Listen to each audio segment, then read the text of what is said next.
Sejam bem-vindos a mais um vídeo do Pequena Vizinhança. Hoje é um vídeo diferente.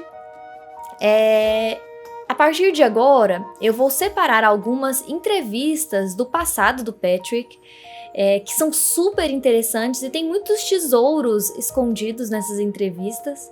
É claro que a gente não vou traduzir todas, legendar toda a entrevista, só algumas partes. E eu decidi pegar uma que aconteceu em 2017, na Comic Con de Nova York.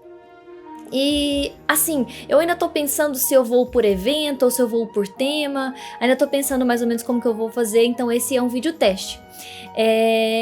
Espero que vocês gostem.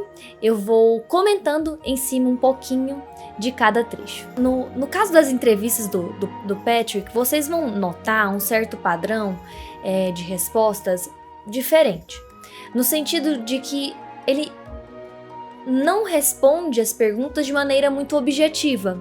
Então ele sempre tenta sair um pouco do foco, ele arboriza um pouco as ideias dele, deixa um pouco subjetivo, mistura a resposta com alguma história. Então, às vezes a plateia pergunta uma coisa e ele vai responder uma coisa meio diferente, mais relacionada. Então se acostumem com esse padrão de respostas. O primeiro trecho, ele vai tratar sobre essa obsessão um pouco, isso tem várias outras entrevistas que mostram esse lado do Patrick, em tentar criar um mundo que seja o mais próximo do mundo real, de um mundo de verdade, de um mundo que, mesmo que seja de fantasia, se pareça com o nosso.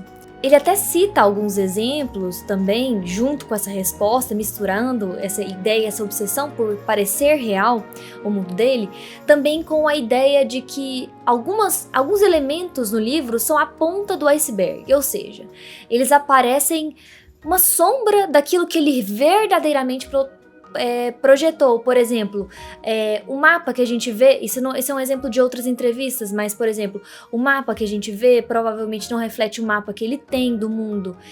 Os exemplos que ele dá são os exames de admissão da universidade, onde ele calculou, assim, verdadeiramente calculou como que funcionaria para funcionar naquele mundo, na época daquele mundo, nas datas daquele mundo, de maneira realista.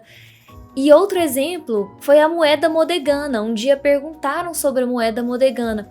E a moeda modegana aparece pouquíssimas vezes no livro, mas ele tem todo o esquema da moeda modegana estruturado lá no backstage, lá na cabeça dele, nos rascunhos que ele tem. I also want my world to feel very real, and then a very little thing has actually really huge permutations throughout the world. Whereas for me, I want like the real little things, like how, if there is a meal plan at the university, how on earth do you track that in a pre-industrial society? You know, like, and it's like, and nobody gives a shit but me. But me and like 5 other people. There's 4 of you out there right now that's like, but no, tell us. Or I sat down once and I was at a place and somebody goes, so really, what is the deal with Modegan currency? Because, and I'm like, oh no, there's 400 years of unknown history behind that, but you don't want to. And she's, oh yes, I do. So I like build these big things, and then like a coin from Modeg shows up in one of the books. Like that's it. The one where it did actually have productive effect was I decided everyone had an admissions interview at the university, because you got to have something. And then at the end of every term, they would have another one to sort of like assess their progress and use that to set tuition. And I just assumed that. But then at one point I stopped and I went, wait. How many people are here at the university? How long do these interviews take? And I did the math. I'm like, there's 1,000 people. And I'm like, that means I'm like, well, a real short interview, 10 minutes. And I did the math and I'm like, that would take all month. That would take, which by the way, the month is 44 days long in my world, but, and so I'm like, that wouldn't work. That would be half the semester would be the exams, and the students would be exhausted and the teachers would be exhausted. But I'm like, what if each interview was 3 minutes long? Then you could do it in a week. A span is 11 days. I was actually wondering that, so thank you. And then I'm like, but you can't have good interviews in 3 minutes, and that's the whole point. The system is broken because they've painted themselves into a corner, and they haven't, like, it's just like anyone who's been to college has experienced the weird anachronistic things that made plenty of sense 100 years ago, and they're still doing just because they can't force themselves to stop. And so I built that into the world, and all of the fun little permutations of that, you know, I picked a few to sort of show that, like, boy, this place is kind of a hot mess, just like our world. And then some tension also gets created because the students know that you're going to get asked 4 questions, and if you fuck up one of them, you've really ruined your next semester. So doing that granular world building gave me the opportunity to bring tension into the world that was generated by something other than a monster or a character conflict. A segunda parte dessa entrevista que eu separei foi justamente ele saber o público que ele possui. Então ele diz que os geeks, as pessoas que leem esse tipo de livro, são muito inteligentes. Então ele tem que escrever de uma forma que seja ampla e vasta, para que não seja intrincada demais a ponto de que qualquer coisa pode ser vista como erro. Porque como são leitores muito, muito detalhistas e que leem, releem os livros dele várias vezes, eles percebem muito fácil os erros que aquele texto pode trazer. Então essa valorização de um mundo amplo, verdadeiro, mas que é permitido alguns erros, mas nada muito grotesco. The problem with geeks is that they're super smart. And so my thing is always, there will always be mistakes. You want to try to keep them to as few as possible and build a world that feels loose and wide and true, because if you try to build something really tight, the cracks show real easy, whereas like nobody looks at like a Monet painting and say, oh, that's wrong. You know, it's like, it's because it's all blurry and you read into it. Does that make sense at all? Absolutely. Very much so. Somebody's like, nope. Appreciate You'll your get a honesty. chance to Na terceira parte, acho que eu quis colocar justamente por ter publicado um vídeo sobre o Adenri, uma menina pergunta o que é considerado para ele um personagem difícil de se fazer e um personagem fácil de se fazer. E ele cita o personagem Tempe.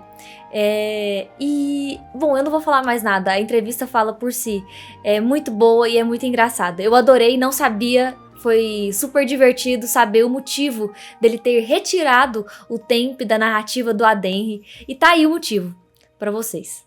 What kinds of things make a character easy to write, and what makes a character difficult to write? I've made people sad in the past. I should probably just put a period at the end of that sentence. Specifically, I've made people sad in the past when I talk about how I was really glad to leave Tempe behind and have other characters in Ademre in The Wise Man's Fear. Because everyone's like, oh, but I love Tempe. I'm like, great. He's not a native speaker. Do you know how hard it is to write good, compelling dialogue where people are sharing information about their culture and having like growth together and a narrative arc when one of them doesn't speak the language hardly at all and you're trying to be true to that? It was a nightmare. And then finally, like, he goes over there and meets somebody who's like supremely fluent in his language. And so she is just like gregarious and charming and articulate, and it's wonderful. And everyone's like, but Tempe. And I'm like, oh, fuck Tempe. He can fuck Tempe. It's like, oh no, he needs to go visit his aunt. He's not here anymore. Oh, he fell in a well. He got you interested in this culture and now he's going to just leave. Because it was so laborious to do that carefully and well.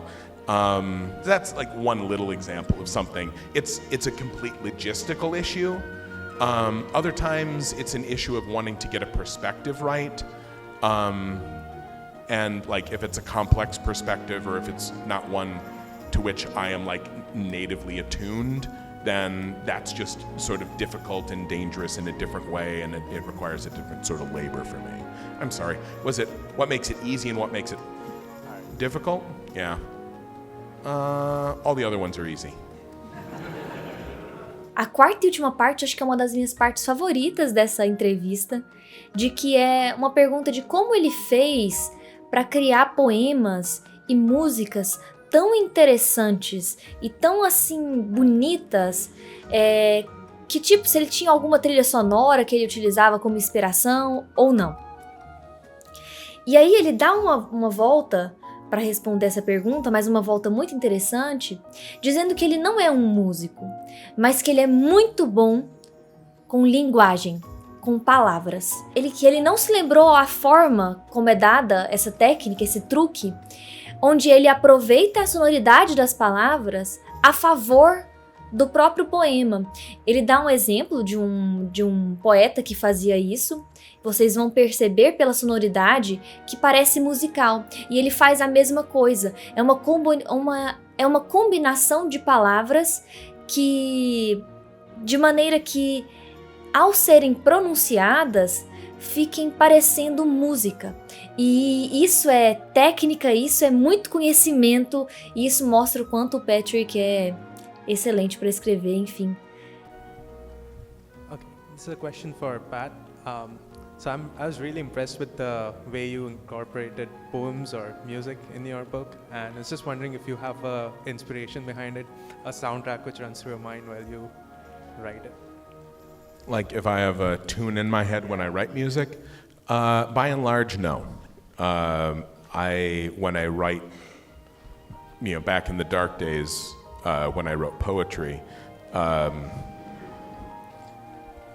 we don't talk about that a lot. I tend to write a very particular type of poetry, which is very language focused, and I don't know how to describe it. I've been out of the game so long I can't remember my terminology. But there's some poets and some types of poetry where the language is so in the front that you almost can't understand what's being said. Like Gerard Manley Hopkins wrote a poem. It says, "I caught this morning's minion, kingdom of the daylight's dauphin, dappled dawn-drawn falcon." And I'm like, what the fuck did you even just say? But that was beautiful. And so there's a lot that can be done with words that sounds like music. And I don't write music. Well, I write words. And so I bring those tricks into the lyric writing so that when you read the lyrics, I fool you into thinking that it feels like music. But also sometimes I do have a little bit of a tune. Hello, amigos! Esse aqui é o novo mascote do Pequena Vizinhança, o Zé. O Zé é maravilhoso, bem adenriano, movimentos impetuosos, calado. Tá, nossa, meu Deus, tá amando ficar aqui, né? Nem tá obrigada a ficar aqui, mas eu quis apresentá-lo.